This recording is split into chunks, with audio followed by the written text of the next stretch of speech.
Hello বন্ধুরা, আজকে আমরা শূন্য গুণে গুণে সংখ্যা লেখা শিখব। ঠিক আছে, তাহলে চলো দেরি না করে এবার শুরু করে দেওয়া যাক।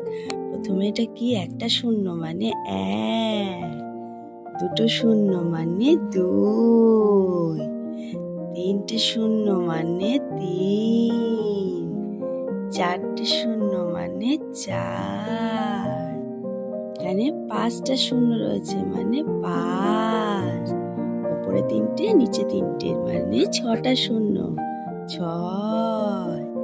এখানে কটা শূন্য? সাতটা শূন্য আছে, উপরে চারটে নিচে তিনটে মানে সাত।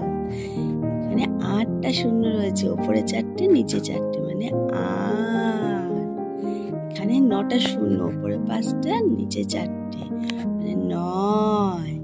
এখানে 10টা শূন্য, উপরে পাঁচটা নিচে পাঁচটা মানে একে শূন্য 10।